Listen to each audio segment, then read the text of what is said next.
नमस्कार दोस्तों, मैं सरदार सिंह। कैसे हो आप लोग? आज आपको एक छोटी सी कहानी सुनाने जा रहा हूँ।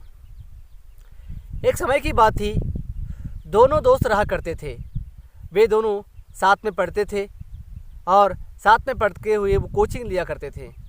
दोनों की परिस्थिति थोड़ी गरीबी थी, तो दोनों साथ साथ में खाते थे, साथ में फिरते थे, साथ में घूमते थे, साथ में क्लास जाते थे। उस प्रकार से कुछ दिन बीत गया।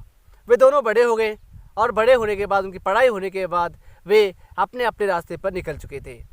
तब एक लड़के ने वो नौकरी करने के लिए कई जगह पर उन्होंने इंटरव्यू दिया था और दूसरे लड़के ने खुद के लिए एक कंपनी शुरुआत की थी। और इन्होंने खुद की कंपनी शुरू करते हुए वो आगे बढ़ता गया और इसी प्रकार से आगे बढ़ते हुए वो एक बड़ा अमीर बन गया। और जो दूसरा लड़का था, हमेशा हर जगह पर वे कोचिंग के लिए, मतलब नौकरी के लिए वे इंटरव्यू दिया करते थे, लेकिन उसका कोई भी नौकरी नहीं लगी थी। तो एक दिन ऐसे ही वो कहीं बैठा हुआ था और पेपर में कुछ एक पर्चा छपा हुआ उसको दिखाई दिया, जहाँ पर इसका मालिक का नाम था, जो इसका ही दोस्त था। तब वहाँ पर इनको ये लगा, क्यों ना मैं उसी के पास, उसी कंपनी में जाऊँगा जहाँ मेरी दोस्त की कंपनी है।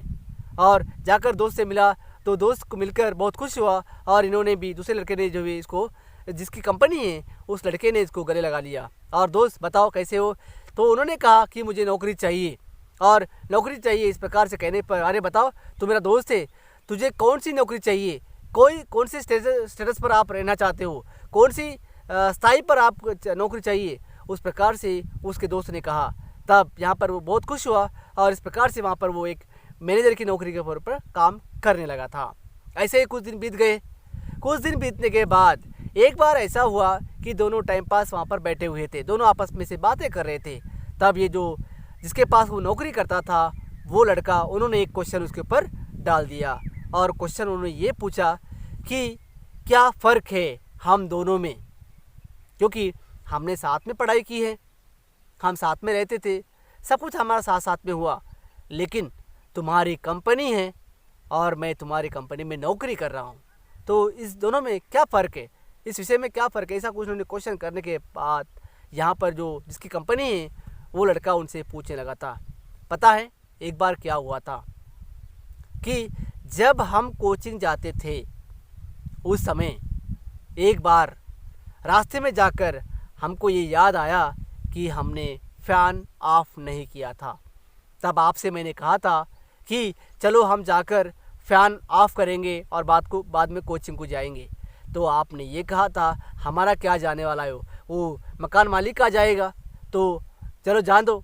इस प्रकार से आपने ये सोचा कि आपका क्या जा रहा हो, ऐसे एक प्रकार से यहाँ पर उन्होंने कहा। लेकिन उस समय मैंने कोचिंग को ना जाकर मैं रिटर्न रूम को गया था और रिटर्न जाकर फ़ैन को स्विच ऑफ किया और बाद में मैं कोचिंग को आया था, क्योंकि उस समय में ही मैं मालिक की तरह ही सोच रहा था और मैं आज भी मालिक की तरह ही सोचता हूँ।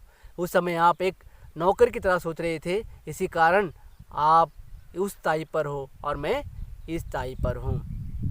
यहाँ पर इस लड़के को बड़ा अफसोस हुआ और वहाँ पर इनको एक सबक भी सीखा कि हम हमेशा जहाँ पर भी काम करते हैं, वहाँ पर हमें मालिक की तरह सोचना चाहिए और मालिक की तरह काम करना चाहिए, ना बल्कि नौकर की तरह। जहाँ पर हम काम करते हैं, उसको नौकर की तरह ना, बल्कि उसको खुद अपनी जिम्मेदारी समझकर, एक मालिक की तरह सोचकर उस काम को हमें करना चाहिए। तभी हम जो है बड़े स्थाई पर पहुँच सकते हैं। तो ये बात आपको अच्छी लगी होगी, आपको अच्छा समझ में आया होगा। धन्यवाद, नमस्कार।